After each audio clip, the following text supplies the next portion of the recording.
அனைவருக்கும் வணக்கம். இந்த பதிவில் எதை பற்றி பார்க்க போகிறோம் பார்த்துக்கிட்டிங்கன்னா, மதிப்பிற்குரிய நாடாளுமன்ற உறுப்பினர் அண்ணன் திருமாவளவனுடைய உருட்டுகளை தான் பார்க்க போகிறோம்.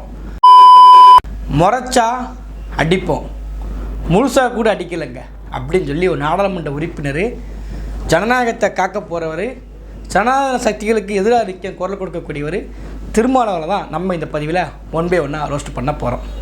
எனது வண்டிக்கு முன்னால் இருசக்கர வண்டியில் ஒரு இளைஞர் போய்கொண்டிருந்தார். அவர் நம்முடைய வண்டியை நன்றாக கவனித்து விட்டு தான் போகிறார். ஒரு வண்டி வருதுன்னு வச்சுக்கோங்களேன். இப்போ அந்த இளைஞர் நன்றாக கவனித்து செல்லக்கூடிய காணொலியை நீங்களே பாருங்கள்.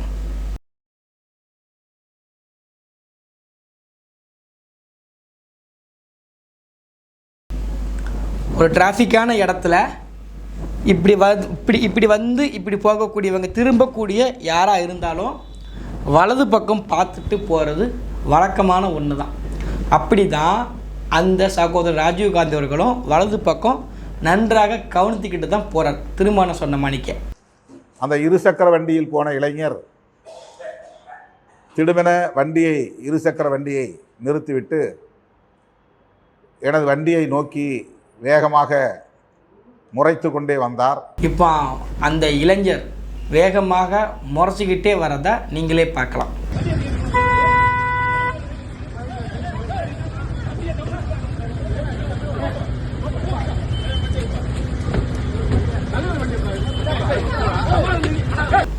மொத்தத்தில் அந்த இளைஞருக்கும் திருமாவளவனுடைய காருக்கு இருக்கக்கூடிய மொத்த மீட்டரே 10 மீட்டருக்கு 15 மீட்டர் கூட கிடையாது. ரொம்ப கம்மி தான், ரொம்ப கம்மி தான். அப்படி இருக்கும்போது அவர் என்ன பண்ணார்னா, முறைச்சிக்கிட்டே அண்ணனை பார்த்து வாரார். சரிங்களா? நீங்களும் அந்த வீடியோ பார்த்துக்கோங்க. இது எல்லாமே நான் பேசலை, திருமாவர்கள் சொன்னதுக்கு வீடியோ சோர்ஸ் இருக்குது. அவ்வளோ. ஏதோ சத்தம் போட்டார். அந்த இடத்துல இருந்து யாராவது ஒருத்தங்க வண்டியை மோதுறாங்களோ, இல்லை வண்டியை மோதுகிற மணிக்கு அறிகுறி கிடைச்சாலோ, யாராக இருந்தால் அந்த இடத்துல சத்தம் போடுவாங்களா மாட்டாங்களா? யாரானாலும் இருக்கட்டுங்க, ஒரு நார்மலான பெர்சன் உங்கள் வண்டிக்கிட்ட உங்கள் வண்டி வந்து அந்த வண்டி இடிக்காமலே இருக்கட்டுங்க, இடிக்கவே வேண்டாம். வண்டிக்கிட்ட உங்கள் வண்டி ஒரு வைப்ரேஷன் ஒன்று வந்துருச்சு, ஏதோ ஒன்று திரும்பி பார்க்கும், ஒரு மலமாடு மணிக்கு ஒரு வண்டி ஒன்று இப்படி நிற்கி அப்படின்னு நிற்கி. அப்போது அந்த வண்டியை பார்த்து என்னப்பா இப்படி வந்து நிற்கன்னு யாரும் கேட்க மாட்டாங்களா? கேட்பாங்களா மாட்டாங்களா? நான் நமது வண்டியை நிறுத்த வேண்டாம், நீங்கள் வலதுபுறமாக ஏறி வண்டியை முன்னே எடுத்து செல்லுங்கள் என்று சொன்னேன்.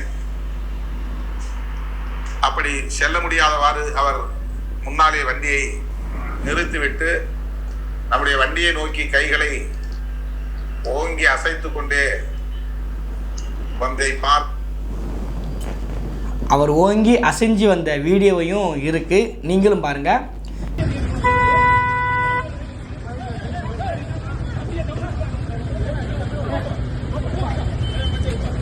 எப்படி வராரு? ஓங்கி அசைஞ்சு லெஃப்ட்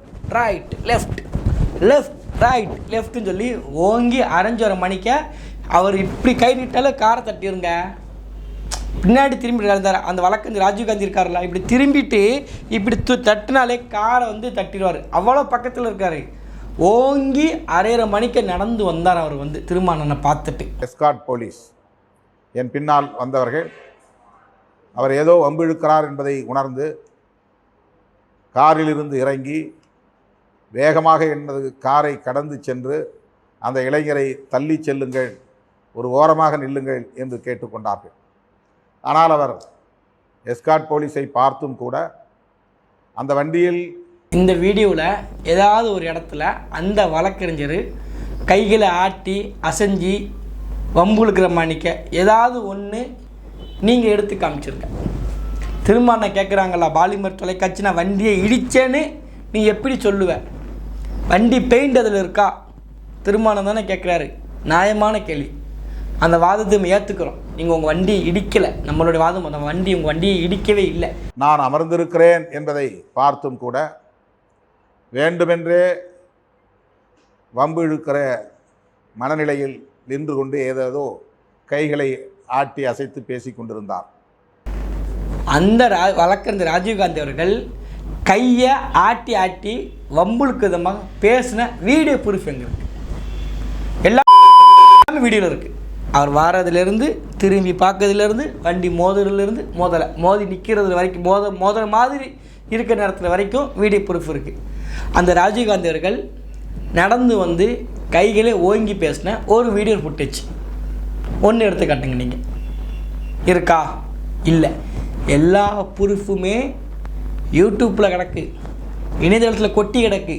ஆனால் திருமாவளவர்கள் தண்ணீர் விளக்கத்தில் எப்படிலாம் உருட்டுறார் மட்டும் பாருங்கள். இன்னும் கட்சியை சார்ந்த முன்னணி தோழர்கள் அந்த இடத்திலே வந்ததும் கொஞ்சம் ஓரமாக தள்ளி நில்லுங்கள் என்று கேட்டதும் கட்சி தோழர்கள் ஏதாவது ஒரு இடத்துல அவர்கிட்ட பேசின மாதிரி ஒரு எவிடன்ஸ் ஏதாவது ஒன்றை காமிச்சிருங்க. யாராவது ஒருத்தங்க பேச காமிச்சிருங்க. முதல்ல ஒரே ஒருத்தர் மட்டும் சொல்லிப்பார், ஓரமாக போப்பான் இருப்பார், அவ்வளோதான். அந்த ஒரு வார்த்தை மட்டும்தான். அதை தாண்டி டைரெக்டாக அவரை அடிக்கலாம் செஞ்சுருப்பாங்க. யார் அந்த வழக்கறிஞர்கிட்ட பேசுனா? யாராவது ஒருத்தங்க ஒரு வழக்கறிஞர் அந்த ராஜீவ்காந்தி கிட்டே இப்போ இப்படி பண்ணாதப்பா உள்ள தலைவர் இருக்காருப்பா, யாராவது ஒருத்தங்க இப்படி பேசியிருக்காங்களா பாருங்கள்? எதுவுமே இருக்காது. ஏன்னா முழுக்க வன்முறை மட்டும்தான் கையாண்டுருக்காங்க. அவர்களிடமும் அவர் முறைத்து பேசியிருக்கிறார், முறைச்சி பேசியிருக்கிறாங்க. அவங்கக்கிட்டேயும் என்ன ப்ரூஃப்? எங்கே முறைச்சி பேசுகிறாரு? பார்க்குறாரு, போலீஸ்காரங்க வந்துட்டாங்க. அடுத்த செகண்டே வண்டியில் கீழே போட்டு நகண்டு போகிறார் அவர், அவ்வளோதான். அந்த இடத்துல அவர் இல்லை, உடனே நகண்டு போகிறாரு. போகிறவர்கிட்ட வம்புழுத்து அவர் பின்னாடி அடித்து இந்த நிலையில்தான் காவல்துறையினரும் இயக்கத் தோழர்களும் அவரை முன்னே போங்கள் அல்லது இடது பக்கமாக நில்லுங்கள் என்று தள்ளுகிற போது தள்ளுமுள்ளு ஆகியிருக்கிறது. அவனை எதிர்த்து பேச அவரை பேசவே விடலைங்க. நீங்கள் அவர் உங்களுக்கு பேசவே இல்லை. நீங்கள் தான் பேசுனீங்க. அப்போது நீங்கள் தான் பேசுனீங்க, இப்போது நீங்கள் தான் போய் பேசுகிறீங்க. நமது இயக்கத் தோழர்கள் 1-2 பேர் அவர் மீது கையை ஓங்கி அடிக்க முனைந்தார்கள். 1-2 பேர் இல்லைங்க, முக்கால்வாசி பேர் அவரை நீங்கள் அடிக்க தான் பார்த்துருக்கிறீங்க. அடிக்க பார்க்கல, அடிச்சிருக்கீங்க முதல்ல. அதான் அல்டிமேட்டு. அதற்குள்ளாக காவல்துறை அவரை தமிழ்நாடு பார் கவுன்சில் கட்டிடத்தை நோக்கி அழைத்து கொண்டு போய்விட்டார்கள். இதுதான் நடந்தது. தமிழ்நாடு பார் கவுன்சிலுக்குள்ளே உள்ளே கூட்டி போயிட்டாங்க. அவங்க போலீஸ்காரங்க யாரும் கூட்டு போகல. அவரை அடிதாங்க முடியாமல் அவர் தான் அங்கிட்டாக்க போகிறார். அந்த அளவுக்கு அடிக்கிறாங்க. பின்னாடி புறமண்டில் அடிக்கிறாங்க, வயிற்றில் குத்துவாங்க. புறமண்டை அடிக்கிறது கூட ஒரு கோவத்தை அடிப்பாங்க, எகிரிக்கிட்டே அடிப்பாங்க. சரின்ட்டு பிளான் பண்ணி அன்றைக்கி நல்ல ஃபுட்டேஜை பாருங்கள். பிளான் பண்ணி வயிற்றில் குத்துவாங்க ஒருத்தங்க இவ்வளோ அராஜகம் பண்ணிவிட்டு வாய் குசாமல் போய் பேசிகிட்டு இருக்காப்புல. அவர் என்னுடைய வண்டியை பார்த்து விட்டுத்தான் இடதுபுறமாக எனது வண்டிக்கு முன்னால் போகிறார். ஆனால் வேகமாக போகவில்லை. மொத்த ஏரியாவே கம்மி தாங்க. ஒருத்தன் வண்டி எடுத்த உடனே அது ஒரு ஸ்கூட்டி எடுத்த ஸ்பீடில் சடக்குன்னு போகும்போது அந்த வண்டி ஸ்கூட்டி எவ்வளோ போகும்? அங்கே ஒரு ஸ்பீடு பிரேக் வேறு இருக்குது. அதை தாண்டி ஒரு கட்டிங்கும் இருக்குது. அதாவது நிறைய பேர் நடந்து போகிற அளவுக்கு ஒரு கட்டிங்கும் இருக்குது. அப்போ அப்படி இருக்கும்போது வண்டியில் வேகமாக போக முடியுமா? உங்கள் வண்டி நீங்கள் வேகமாக போங்க, நீங்கள் எம்பிங்க, உங்கள் வண்டி வேகமாக போகலாம். ஸ்கூட்டிக்கு அவ்வளோதான் உயிர், அவ்வளோதான். அதுக்கு திருமாவளவன் வண்டி வருதுன்னு உடனே அந்த ஸ்கூட்டிக்கு புது உத்தேகம் கிடச்சிருமா? சிறுத்தை மணிக்க பாஞ்சிட்டு போயிருமா அந்த ஸ்கூட்டியும்? வண்டி வரதை பார்த்து லெஃப்ட் சைடில் யார் வண்டி வந்தாலும் அந்த வண்டி அவ்வளோதான் ஸ்பீடு. அதை தான் பண்ணியிருக்கார் அவர். வண்டி வேகமாக போகலை. வேகமாக எப்படி போகும் அந்த வண்டி? அந்த வண்டி கெப்பாசிட்டி அவ்வளோதானே. வேண்டுமென்றே மிக தாமதப்படுத்தி வண்டியை ஓட்டி கொண்டு போகிறார். இடையிலே அந்த speed break, Tamil Nadu bar council எதிரே ஒரு வேகத்தடை இருக்கிறது. இந்த வேகத்தடையிடம் போய் அவர் வண்டியை நிறுத்துகிறார். நிறுத்தலனே நீங்கள் இடிச்சிங்க. ஆமாம், நீங்கள் அதுக்கிட்ட அதுக்கிட்டே போயிட்டீங்க, நெருங்கிட்டீங்க, நீங்கள் இடிக்க முற்பட்டீங்கன்னு கூட சொல்லலாம். அப்படி போனதுனால தான் அவர் வண்டி நிறுத்தவே செய்கிறார் முதல்ல சரிங்களா? நீங்கள் உங்கள் வண்டி கிட்ட நெருங்கிருச்சு, அந்த பயத்தில் அவர் திரும்பி பார்த்துருக்காரு. நீங்கள் இடிக்கலை, உங்கள் வாதத்துக்கு நீங்கள் இடிக்கவே இல்லை, நானும் ஏற்றுக்கிறோம். அது உண்மையாக கூட இருந்துட்டு போட்டுங்களத. ஆனால் கிட்ட வண்டி இருக்கு, இருக்கிற மாதிரி ஒரு சுச்சுவேஷன் இருக்குது. என்னடா இவ்வளோ பக்கத்தில் வண்டி நிற்க, இவ்வளோ பெரிய வண்டின்னு சொல்லி யாராக இருந்தாலும் கேட்பாங்களா மாட்டாங்களா? அதெல்லாம் அவர் செஞ்சுருக்காரு. வண்டியை நமது வண்டிக்கு முன்னால் நிறுத்திவிட்டு வருகிறார். வண்டி மோதவில்லை. நம்முடைய வண்டி அவர் வண்டியின் மீது மோதவில்லை, அல்லது அவர் வண்டி நம்முடைய வண்டியின் மீது மோதவில்லை. அப்படி விபத்து என்று சொல்லத்தக்க வகையில் எதுவும் நடக்கவில்லை. ஆனால் சிலர் விபத்து என்கிறார்கள், சிலர் நம்முடைய காரில் அவருடைய வண்டியில் நம்முடைய கார் போய் மோதியது என்கிறார்கள். இது எல்லாம் அப்பட்டமான தவறான தகவல்கள். அந்த வண்டியை அண்ணன் வந்து இடிக்கவே இல்லை, நீங்கள் வந்து நம்புங்க. அவர் தான் தெரியாதனமாக இடித்த மணிக்க இந்த ராஜீவ்காந்தி அவர்கள் கனவு கண்டுட்டாங்க. ஆனால் உடனே அண்ணன் திருமாவளவன் என்ன தெரியுமா சொல்கிறாங்க, இப்போ சமீபத்தில் நேற்று ஒரு கூட்டம், அந்த கூட்டத்தில் அவர் பேசுகிறாரு, முறைச்சிக்கிட்டே இருந்தான், முறைச்சினால தான் அவங்க அடித்தாங்க. நல்லா கேட்டுக்கோங்க, நேற்று பேசினது இது முறைச்சிக்கிட்டே இருந்தான், முறைச்சினால தான் அவங்க அடித்தாங்க. எஸ்கார்ட் போலீஸை முறைக்கிறான். மற்றவங்க போய் தம்பி கொஞ்சம் தள்ளி நில்லுங்க, வண்டியில் தலைவர் இருக்கிறாரு, யாராவது இருந்தாலும் முறைக்கிறான். முறைச்சதுக்கு தான் அடியை தவிர அவன் என்ன சாதினுங்கிறது தெரிஞ்சு அடி இல்லை. சரி, ரைட்டு, ஏற்றுக்குறோம். ரெண்டாவது சொல்கிறாரு, 4 தட்டு தட்டினாங்க, ஒன்றும் ஒழுங்காக அடிக்கல. 4 தட்டு தட்டினாங்க, முழுசாக கூட அடிக்கலை. சரி, ரைட்டு, உங்கள் ஆசைக்கு நீங்கள் முழுசாக கூட அடிக்கலை, நீங்கள் இன்னும் கும்முன்னு கும்முவீங்க, அது நமக்கு தெரியும். சிறுத்தைக்குட்டி அப்படி தான் இருப்பாங்க, நமக்கு தெரியும். ரைட்டு, ஓகே, அதையும் ஏற்றுக்கிறோம். இன்றைக்கி என்னத்தையுமே பேசினார். இன்றைக்கி அண்ணன் பேசும்போது அதான் நல்லா போய் சொல்லுவாப்பில்ல அண்ணன், அரிச்சு விடுவாப்பில்ல. இன்றைக்கி பேசின பொய்யை கேளுங்க. நான் வீடியோவில் தான் பார்த்து தெரிஞ்சுக்கிட்டேன், வண்டியில் உட்காந்து நான் பார்க்கல. என் வண்டி நகர்ந்துருச்சு, அந்த மொத்த செகண்ட்ஸே பாருங்க, 30 செகண்ட் 40 செகண்ட் தான் நடந்திருக்கும். சுற்றி சூழ்ந்து நின்றுட்டாங்க வண்டிக்கு முன்னால். அங்கே என்ன நடக்குதுன்னே தெரியாது, நான் உள்ளே உட்காந்து. அண்ணனுக்கு என்ன நடந்துச்சுன்னே தெரியாது. அண்ணன் வண்டியை உடனே கிளம்பிட்டு எப்போம்னா அவர் அடித்து அவர் பார்க் ஹவுஸில் போகிற வரைக்கும் அண்ணன் வண்டி நின்று பார்த்துட்டு திருப்தியாக நின்று பார்த்துட்டு கிளம்பிருச்சு. அண்ணனுக்கு நடந்ததே தெரியாது. முதல்ல அண்ணன் எங்கே வச்சு பார்க்குறாருன்னா செல்லை வச்சுட்டு வீட்டில் போய் உட்காந்தார் தெரியுமா.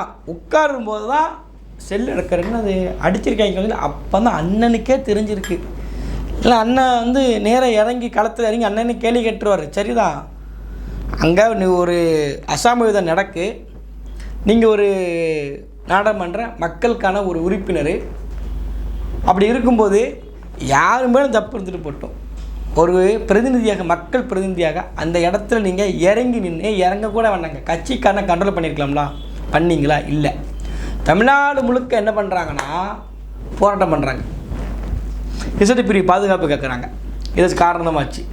ரெண்டாவது அதை தாண்டி என்ன பண்ணுறாங்க, செய்தி ஊடகங்களுக்கு ஃபோன் பண்ணி மிரட்டுறாங்க. விடுதலை சிறுத்தைகள் கட்சியிலிருந்து பேசுகிறேன், என்னோட பேர் இளமதி. கொலை மிரட்டல் விடுத்து வருகிறார்கள். விடுதலை சிறுத்தைகள் கட்சியிலிருந்து பேசுகிறேன், என்னோட பேர் இளமதி. இப்போ ஒரு நியூஸ் போட்டிருக்கீங்கல்ல, ஃபிளாஷ் நியூஸ். என் தலைவர் வந்த கார் ஒரு பைக் மேல மோதிருச்சு அப்படின்னு செய்தி போடுறீங்க. திரும்ப சொல்லிட்டே இருக்கீங்க. ஒரு நாளைக்கு உங்க பாலிமர் அடிச்சு உடைச்சாதான் நீங்க திருந்துவீங்கன்னு நினைக்கிறேன் நான். அது வர நீங்க இது மாதிரி தான் போட்டுட்டு இருப்பீங்க. உங்கள் மேலே தான் தப்பே இல்லைல்ல, நீங்கள் எந்த தப்பும் பண்ணலாம். அந்த வண்டியில் அந்த கிராட்ச் இருக்கான்னு கேட்குறீங்களா, பாயிண்ட் படி கேட்குறீங்களா, பாயிண்ட் படி நறுக்குன்னு கேட்குறீங்களா, அந்த பாயிண்ட் படி நம்மளும் கேள்வி கேட்குறோம். அந்த கிராட்ச் இருக்குது இல்லைங்கிறது ரெண்டாவது விஷயம். உங்கள் பெயிண்டில் ஒட்டாமலே இருந்துட்டு போட்டோம். ஒரு அசாமவிதம் நடக்கு, ஒரு மக்கள் பிரதிநிதி நீங்கள், அதை தாண்டி கட்சி தலைவர் நீங்கள், இந்த மக்களெல்லாம் அரசியல் படுத்த விரும்பக்கூடிய நீங்கள், ஏற்கனவே சனாதன சங்கிகளை நீங்கள் அங்கே போராட்டம் பண்ணிட்டு தான் இந்த இடத்துக்கே நீங்கள் போகிறீங்க. அப்போ அப்படி இருக்கும்போது போகிற வழியில் இப்படி சனாதன சக்தியாக உங்கள் கட்சிக்காரங்க செயல்படுறாங்களா, தடுத்து நிறுத்தியிருக்கணுமா, நீங்கள் கேள்வியை கணையை கொளுத்திருக்கணுமா, நீங்கள் எதாவது பண்ணீங்களா? மறுப்பு வீடியில் கூட முழுக்க அண்ணன் பொய் தான் பேசியிருக்காரு. ஒரு இடத்துல ஒரு வாரத்துக்கு கூட உண்மையே கிடையாது. அங்கே அந்த இடத்துல ஒரு பிரதிநிதியாக திருமாவளவன் இறங்கி நின்றுக்கணும். ஏன்னா அங்கே முழுக்க உங்கள் கட்சிக்காரங்க தான், வேறு யாருமே இங்கே இல்லை. ஆனால் திருமாவளவன் சொல்கிறாப்புல நானே அந்த இடத்துல நானே போயிட்டேங்க அப்படிங்கிறது. எல்லா ஃபுட்டேஜும் இருக்குது. முதல்ல சாதாரண ஃபுட்டேஜ் இல்லைங்க, எல்லா வீடியோவும் கவர் ஆகிருக்கு, எல்லா இணையதளத்துலையும் இருக்குது. ஆனால் அப்படி இருக்கும்போது அந்த வழக்கறிஞரை மரணம் அடிக்குமா அடிச்சிருக்கிறாங்க. அடிச்சுட்டு இப்போ எஃப்ஐஆர் அவங்க மேலே போடுறாங்க, ராஜீவ்காந்தி மீது எஃப்ஐஆர். அப்படின்னா என் மேலே எஃப்ஐஆர் கொடுக்க மாட்டேங்கிற அச்சுறுத்தல் ஏற்படுத்துகிறாங்க. முழுக்க போய் இந்த இடத்துல ஒரு அசம்பாவிதம் நடந்துருச்சு. அந்த அசம்பாவிதத்திற்கு நீங்கள் பொறுப்பேற்கட்டாலும் கூட பரவாயில்ல, அந்த உங்கள் கண்ணு முன்னாடி சம்பவம் நடந்துகிட்டு இருக்கு, தடுக்கவாச்சு அதை நீங்கள் நீங்கள் பார்த்துட்டு கண்டுக்கிடாமல் இருக்கீங்க. விஜய் எப்படி அவர் மேடையில் பேசிக்கிட்டு இருக்கும்போது போனத்தை அவர் ஏதோ இடத்துல யாரையும் கூட்டு போகிறாங்க, இறந்தவங்க பயங்கர கூட்டு போகும்போது எப்படி அமைதியாக இருந்தாரோ அதே மாதிரி திருமணம் கண்ணு முன்னாடி நடந்துகிட்டு இருக்கு. அவர் முன்னாடி வேறு எந்த வண்டியும் கிடையாது, எனக்கு தெரியாது அப்படிங்கிறார். அந்த வழக்கறிஞருடைய வாகனத்தை தள்ளி விடுறாங்க. அப்படி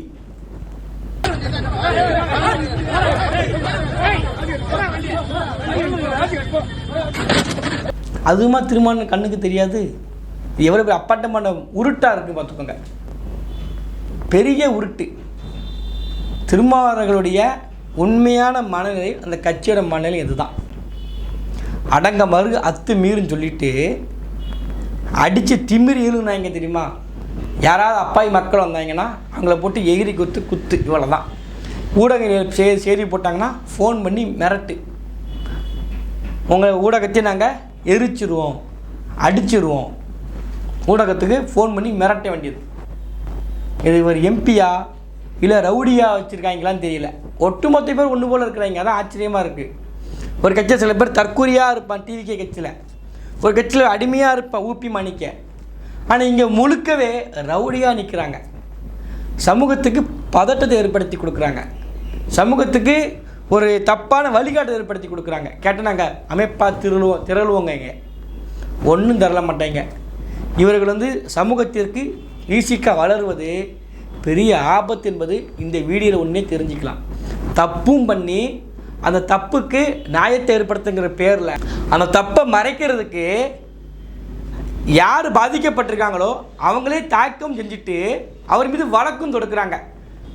2 பேருமே எஃப்ஐஆர் போட வேண்டியதானே. அப்போனா ராஜீவ்காந்தி மீது எஃப்ஐஆர் போடுங்க, அவர் ஒரு எம்பியை வழி மறைச்சார், சரி. அப்போ திருமாவளவர் மீது இந்த அசாமி நடந்திருக்கலாம், அவர் மீது எஃப்ஐஆர் போட வேண்டியதானே. அச்சுறுத்தல் கொடுக்குறாங்க, நீ எஃப்ஐஆர் கொடுக்காத, கேஸ் கொடுக்க, நானும் கொடுக்க மாட்டேன், உன்னை நான் ப்ரெஷர் பண்ணுவேன். தமிழ்நாடு முழுக்க இருந்து கேவலம் கட்டை வேலையை பார்த்துட்டு இருக்காப்புல. இந்த புரிதல் சீக்கிரம் எல்லாருக்கும் வரணும். இல்லை சிறுத்தைகள் மட்டும் தமிழ்நாட்டில் நடமாட ஆரம்பிச்சு வச்சுக்கோங்களேன், பெரிய ஆபத்து இருக்குது நமக்கு, ஞாபகம் வச்சுக்கோங்க. நன்றி.